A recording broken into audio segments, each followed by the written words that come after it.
No, I understood. I understand now that you've also clarified what you're saying, but can you see what I'm saying now that I've just given you context as to like what that can sound like to somebody who doesn't have any understanding? And don't assume, the thing is, you can't assume that everybody has the same level of awareness and understanding as you, right? So in order to make people more receptive, you have to explain to them the beautiful qualities of Allah, right? So they can understand that you don't live in a fear based model. Okay, don't think and only think that if you don't do this, you're going to go to the hellfire. Like this approach that's been carried out, especially in the West, of trying to discipline and make people be in a fearful state of their creator and make people feel like, you know what, if I don't do this, I'm going to be banished to the hellfire.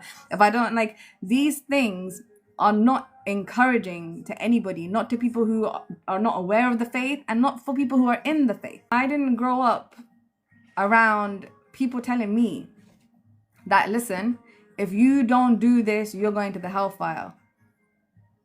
I stayed away from it. Every time I heard somebody talk about my creator in a way that, which is true, there is a hellfire and there is a heaven.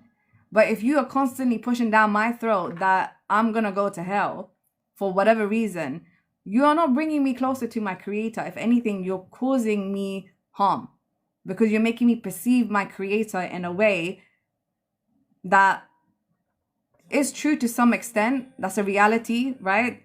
It's in the Quran that there is a hellfire, but you making that the focal point instead of emphasizing that the focal point is my relationship with him and my faith with him and my conviction in my faith with him and living a life of displaying his beautiful qualities. You're distracting from the main purpose of my life.